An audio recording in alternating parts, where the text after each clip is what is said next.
네, 지금부터는 연습 문제입니다. 자, 1단계 1번 문제입니다. 자, 세 점이 주어져 있고요. 세 점을 지나는 원의 방정식을 구하라고 했네요. 자, 가장 일반적인 풀이와 조금 독특한 풀이를 한번 소개해 볼게요.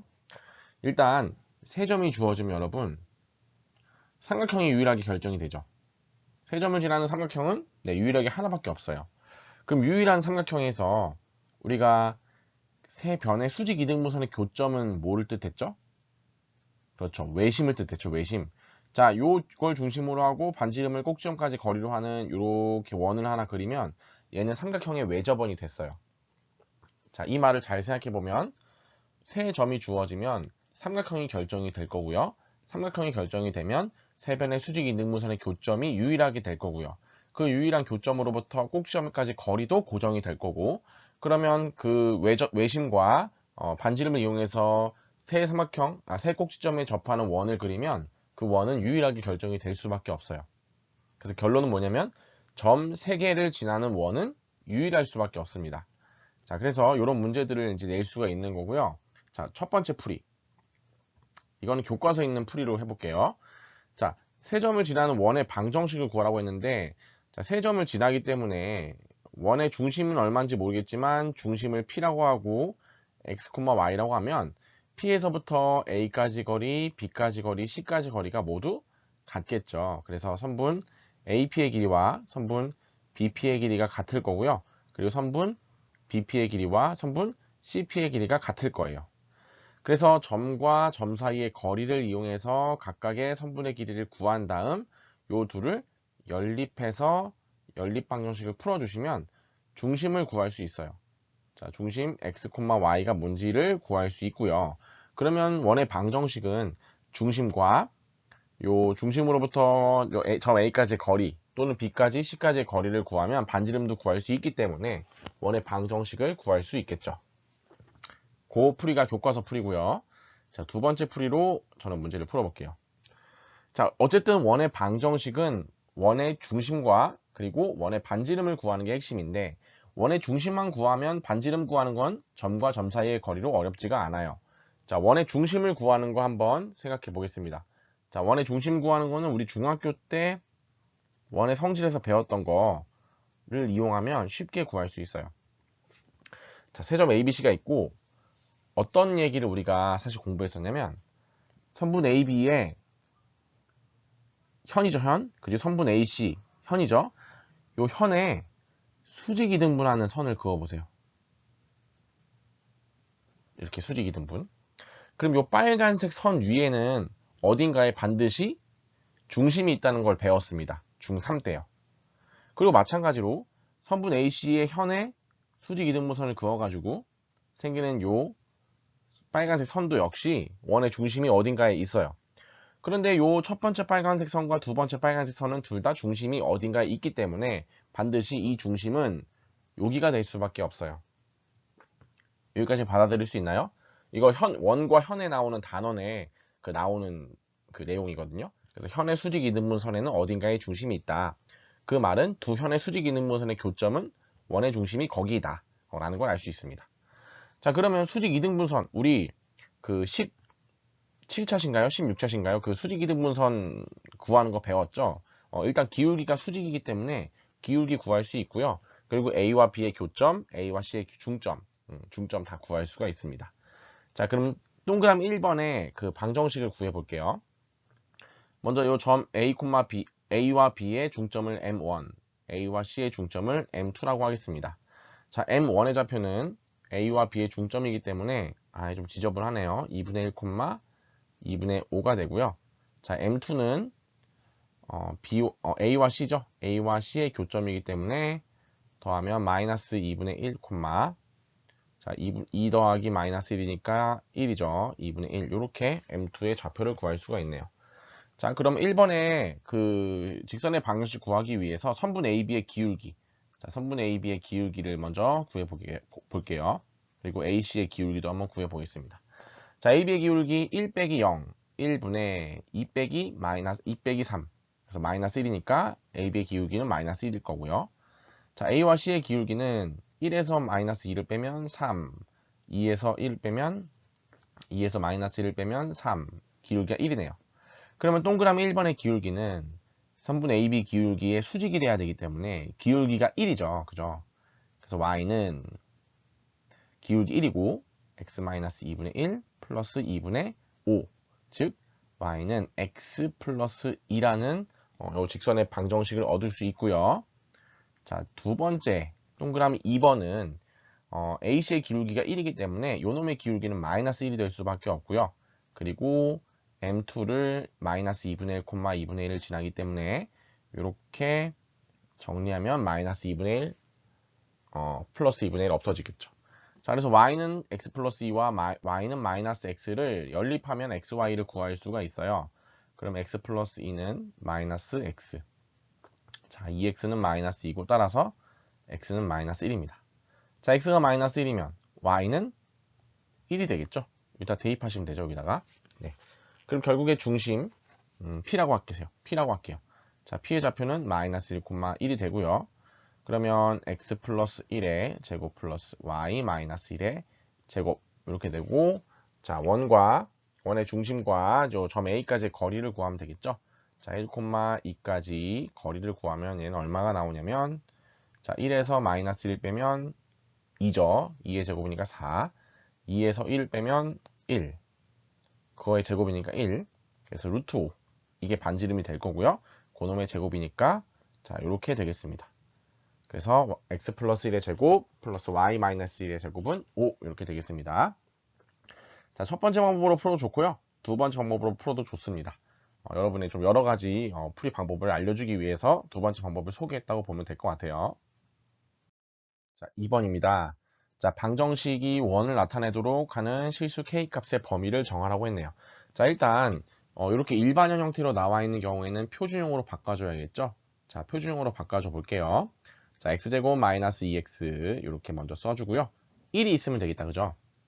그리고 y제곱 마이너스 8y. 자, 얼마가 필요하냐면 16이 필요하죠.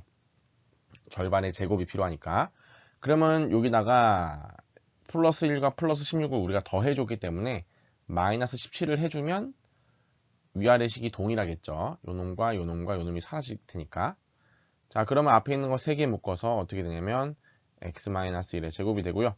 뒤에 있는 거 3개 묶어서 y-4의 제곱이 됩니다. 자, 그러면 넘어가면 17-k가 돼요. 자, 우리가 중심은 1,4라고 얘기할 수 있고 요놈이 반지름을 의미하고 있는데 반지름은 항상 양수여야 됩니다. 자, 반지름이 0보다 커야 돼요. 반지름이 0이 돼서도 안 돼요. 반지름이 0이 돼서도 안 됩니다. 그럼 원이 될 수가 없고요. 자, 그럼 요놈이 0보다 크기 위한 k의 조건은 자, 이렇게 17보다 k가 작다 라고 하시면 될 것 같습니다. 자, 2단계 1번 문제입니다.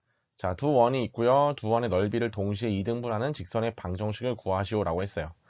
혹시 지난번에 그 직사각형을 동시에 2등분하는 그 문제 기억나요? 우리 오프라인 수업 때 3단계 문제인가? 에 있었죠? 별로 그렇게 어렵진 않았던 문제인데. 자, 원을 2등분하고 싶어요. 원을 2등분하는 선은 반드시 어디를 지나야 될까요? 이렇게 지나버리면 2등분이 되지 않아요. 반드시 그렇죠. 중심을 지나야지만 2등분할 수 있죠. 반대로 중심을 지나는 모든 직선은 항상 원을 2등분합니다. 자, 그러면 이 두 원을 동시에 2등분하는 직선의 방정식이란 건 뭐냐면 첫 번째 원의 중심과 두 번째 원의 중심을 있는 그 직선의 방정식을 구하면 되겠죠. 자, 그래서 첫 번째 원을 다 일반형으로 바꿔줘 볼게요. 자, x제곱 마이너스 4x 플러스 4 y제곱 플러스 2y 플러스 1. 자, 4와 1, 즉 5를 더 더해줬죠. 그럼 여기다가 5를 빼줘야겠죠. 그래서 앞에 있는 거 x-2의 제곱, 뒤에 y 플러스 1의 제곱은 9 이렇게 됩니다. 자, 그래서 중심이 2, 마이너스 1이고 반지름이 3인 그런 원이 될 거고요. 자, 두 번째 직선의 원의 방정식을 표준형으로 정리해 볼게요. 자, 1이 필요할 거고, 자, 얘는 25가 필요하겠죠. 자, 이렇게 16 더해주는 건 여기 나와 있었고, 그럼 마이너스 26을 더해줘야지만 원래 식이랑 같아지겠죠. 자, 그래서 역시 앞에 거 인수분해, 뒤에 거 인수분해. 그러면 마이너스 10인가요? 자, 넘어가면 10이 되겠죠. 그럼 얘의 중심은 마이너스 1,5가 되겠네요. 그래서 2, 마이너스 1과 마이너스 1,5를 지나는 직선의 방정식을 구하면 되겠죠. 자, 두 점을 지나는 직선의 방정식은 먼저 기울기가 있으면 기울기 먼저 구해주면 돼요. 자, 2에서 마이너스 1 빼면 3, 마이너스 1에서 5 빼면 마이너스 6, 그리고 2, 마이너스 1을 지나니까 이렇게 써주면 되겠죠. 그럼 약분하면 마이너스 2, 마이너스 2x 플러스 4 마이너스 1이니까 3 이렇게 되겠습니다. 자, 쉽죠? 자, 2번입니다. 임의의 실수 K에 대해서 다음이 의미하는 도형이 무엇인지 써보라고 했는데 지난번에 우리 점프 문제 했던 거 기억나죠? 네, 그거랑 거의 유사합니다. 자, 근데 우리가 좀 가정을 할 필요가 있어요. 일단 지금 여기 나와 있는 요놈과 요놈이 의미하는 거는 원의 방정식의 일반형 형태죠, 그죠? 원의 방정식의 일반형. 자, 그래서 얘를 이렇게 한번 써볼게요. x제곱 더하기 y제곱 더하기 ax 플러스 by 플러스 c는 0이라는 원의 방정식과 x제곱 y제곱 dx 2y 플러스 f는 0이라는 이 원의 방정식이 둘 다 저렇게 식에 들어가 있는 형태입니다. 자, 근데 어떤 두 원이 교점이 있을 수도 있고 교점이 없을 수도 있죠, 여러분. 그죠? 교점이라는 거는 만약에 내가 교점을 이제 P라고 해볼게요. 물론 교점이 두 개가 있을 수도 있거든요. 일단 원과 원은 이렇게 두 점에서 만날 수도 있고요. 원과 원은 한 점에서 만날 수 있고 안 만날 수도 있어요. 뭐 이렇게 안 만날 수도 있고요. 어쨌든 교점이 있는 경우가 두 가지일 거고 교점이 없는 경우가 두 가지일 거예요. 아래. 그죠? 교점이 있다는 거는 요 교점의 좌표를 뭐 x1, y1이라고 할게요. 그럼 x1, y1을 위의 식과 아래 식에 대입하면 성립한다는 거죠. 자, 그러면 결국엔 x1의 제곱 더하기 y1의 제곱 ax1, by1 플러스 c는 0 그리고 x1의 제곱 더하기 y1의 제곱 더하기 dx1 더하기 2y1 플러스 f는 0이 성립한다는 거예요. 그럼 만약에 교점이 있다고 가정을 하면 자, 여기다가 식을 대입하면 k값에 상관없이 x1, y1 즉 전피를 대입하면 k값에 상관없이 어떻게 되죠? 그렇죠. 자, 교점이 있는 경우 자, 이 경우는 교점이 있는 경우입니다. 자, 첫 번째 1번 p x1, y1을 대입하면 위식은 0 플러스 0 곱하기 k는 0 이렇게 돼요. 자, 그 말은 뭐냐면 k 값에 상관없이 항상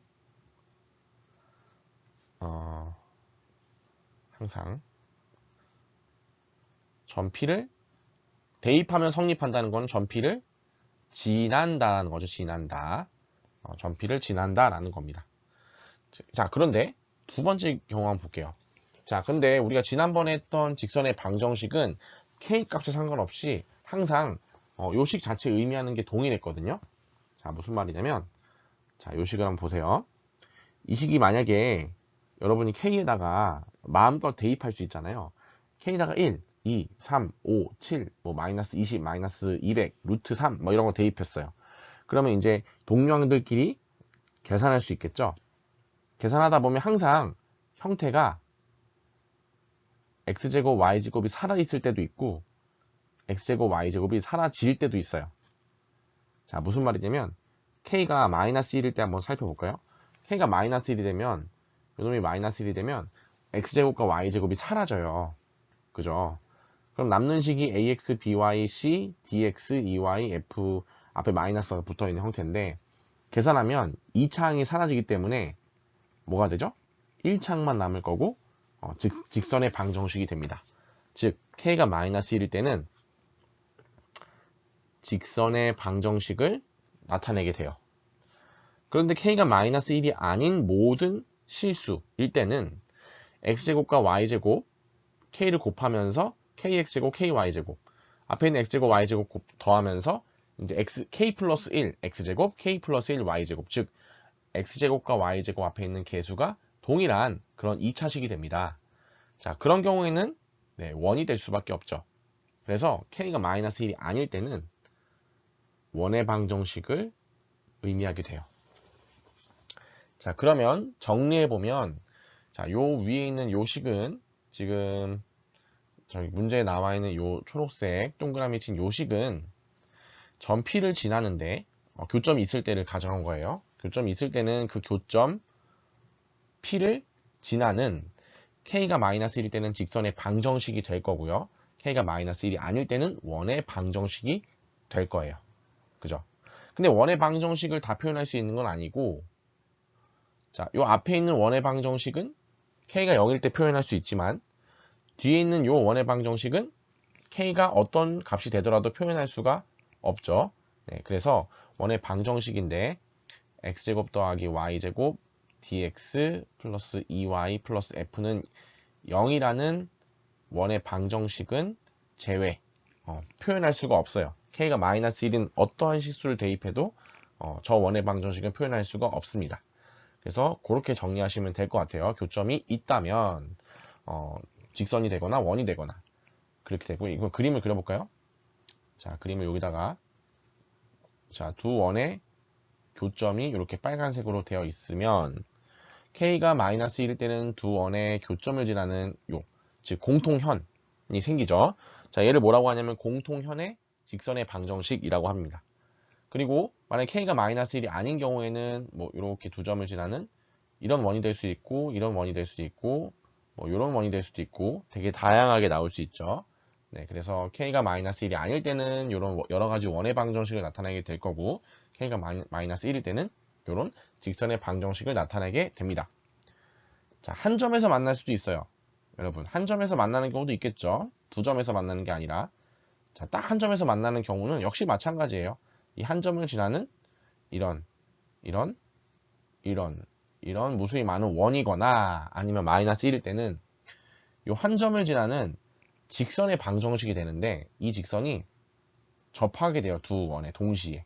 그래서 동시에 접하는 직선의 방정식이 된다라는 것을 알 수 있습니다. 그래서 어쨌든 그 점 P를 지나는 원이 되든지 직선이 된다는 거를 알 수 있고요. 만약에 교점이 없어요. 교점이 없으면 큰 의미를 찾기가 어려워요. 왜냐면 K가 어떤 값이 될 때마다 얘가 원이 될 수 있고 직선이 될 수 있는 건 똑같은데, 즉 2번의 경우랑 비슷하게 될 가능성이 높아요. 그런데 항상 지나는 점이 없어요. K값 상관없이 항상 점 P를 지나는 경우가 없기 때문에 그 말은 뭔 말이냐면 얘와 얘를 동시에 0으로 만드는 x, y가 없기 때문에 특정한 K값에 대해서는 항상 0이 안 될 수가 있죠. 그죠?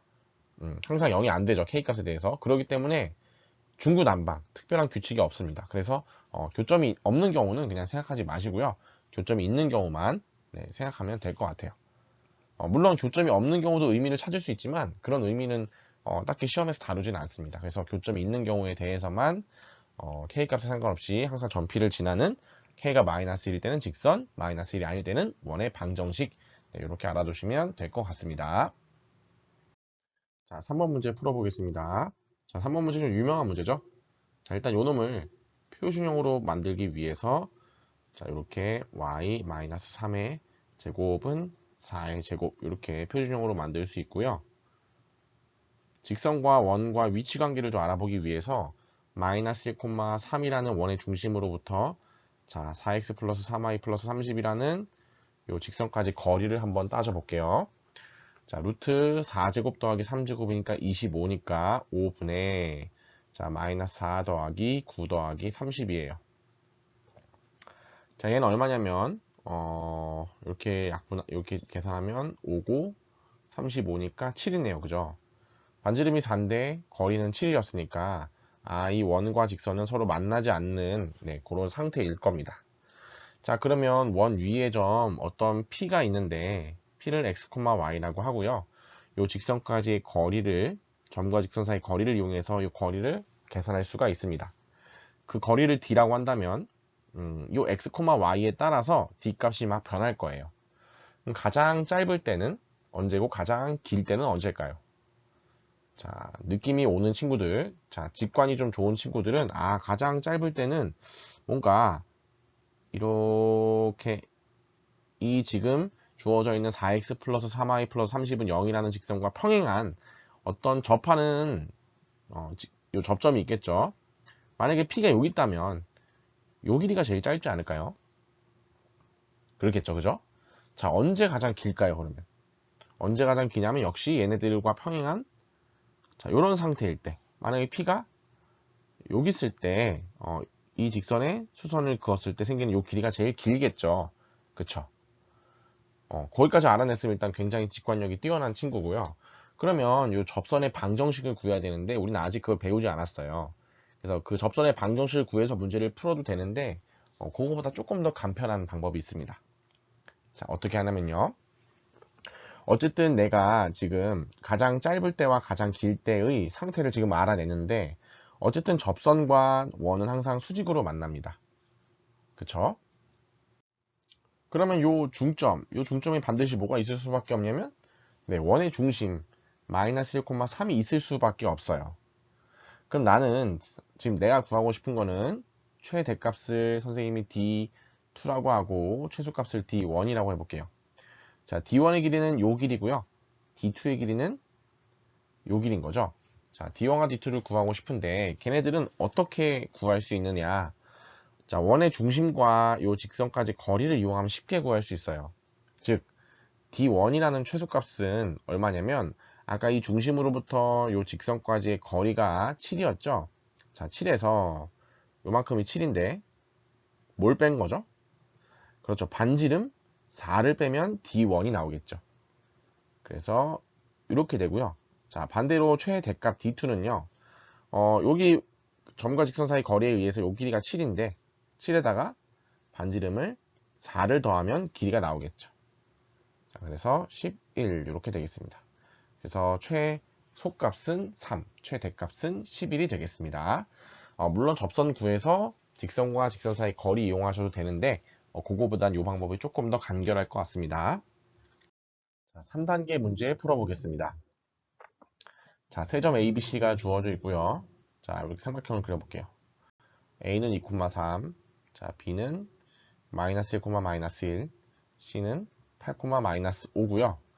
꼭지점을 하는 삼각형 ABC에서 각 A의 2등분선이 각 A의 2등분선 변 BC와 만나는 점을 D라고 할 때 점 A와 D를 지름의 양 끝으로 하는 원의 넓이를 구하라고 했네요. 자, 이 그림 보자마자 당연히 중학교 때 내용이 떠올라야 돼요. 이 중학교 도형이 진짜 중요할 수밖에 없어요. 계속 나옵니다. 계속. 자, 각 2등분선 지난번에 얘기했죠. 각 2등분선 나오면 우리가 요 길이가 A, 요 길이가 B면 밑변에 요 나눠지는 요게 몇 대 몇이냐면 A 대 B랑 동일하다 했어요. 자, 요 길이와 요 길이의 비율은 요 아래변의 길이와 동일하다라는 성질을 이용하면 쉽게 문제를 풀 수 있습니다. 자, 요 길이 구해볼게요. 그러면 점과 점 사이의 거리니까 2에서 마이너스 1을 빼면 3, 3의 제곱은 9, 3에서 마이너스 1을 빼면 4, 4의 제곱은 16, 9 더하기 16은 25, 루트 25니까 5가 될 거고요. 자, 이번엔 A와 C의 길이를 구해보겠습니다. 8에서 2를 빼면 6이고 6의 제곱이고요. 마이너스 5에서 3을 빼면 마이너스 8, 64네요. 그럼 더하면 36 더하기 64니까 100, 루트 100이니까 10일 수밖에 없어요. 자, 그러면 선분 BD와 DC의 길이의 B도 5대 10, 즉 1대 2가 됩니다. 즉 여기가 1대 2로 내분하는 점이 D예요. 그걸 찾아낼 수 있으면 쉽게 풀 수 있습니다. 자, 점 D의 좌표는요. 1대 2로 내분하는 좌표입니다. 1대 2로 이렇게 써주고 1과 멀리 있는 8과 곱하시면 되고요. 2와 멀리 있는 마이너스 1을 곱하시면 되고 그 다음에 1과 멀리 있는 y좌표 마이너스 5를 곱하시면 되고요. 2와 멀리 있는 마이너스 1에 곱해주시면 됩니다. 그러면 D의 좌표는요. 3분의 자, 8 빼기 2네요. 6. 3분의 마이너스 5 마이너스 2. 자, 마이너스 7이죠. 자, 이렇게 되죠. 자, 계산 맞는지 한번 다시 확인해 볼게요. 8 마이너스 2, 6 마이너스 5 마이너스 7. 오케이. 그러면 결국 D의 좌표는 2, 마이너스 3분의 7이 되겠습니다. 자, 그럼 A와 D를 지름의 양 끝으로 하는 원은 이렇게 생긴 원이겠죠? 자, 그 원은 넓이를 구하기 위해서 일단 지름을 알면 넓이를 구할 수 있죠. 점 A와 D 사이의 거리, 선분 AD의 길이를 한번 구해볼게요. 자, 루트 0, 그죠? 루트 0의 제곱 플러스, 자, 3에서 3분의 7을 빼면 더하게 될 거고, 얘는 3분의 9니까 3분의 16이 되겠네요. 그걸 제곱하면 9분의, 이렇게 쓰겠습니다. 3분의 16의 제곱으로 3분의 16의 제곱은 결국에는 3분의 16이 나올 거고, 자, 반지름은 그러면 결국엔 그놈을 절반으로 나눈 값이니까 3분의 8이 되겠죠. 자, 넓이 따라서 원의 넓이는 9분의 64 파이가 되겠습니다. 자, 이렇게 각 이등분수 성질 이용하면 쉽게 풀 수 있는 문제였어요. 자, 고생했고요. 원의 방정식에 대한 따로 과제는 없어요. 점프 문제는 없는데 이번에 과제가 아마 특별 원에 대한 보강 영상을 쌤이 좀 올릴 예정이에요. 아무래도 양이 좀 많다 보니까. 그래서 그 보강 영상을 쌤이 한 수요일까지 올리는 걸 목표로 잡고 있는데 그 수요일 영상을 보는 걸로 대신 하겠습니다. 그래서 이번 점프 문제 없고요. 그 다음 시간 점프 문제도 없고 이번 주 과제는 쌤이 올리는 세 번째 차시, 원에 대한 세 번째 차시 영상 보는 걸로 네, 그렇게 과제를 드리도록 할게요. 네, 고생 많이 했고요. 좀 이상하거나 이해가 안 되는 거는 언제든지 카톡이나 카페로 네, 질문을 해주시고 요즘 카페를 많이 안 들어가 봐가지고 카톡으로 해주시는 게 좀 더 빠를 것 같아요. 네, 고생했습니다.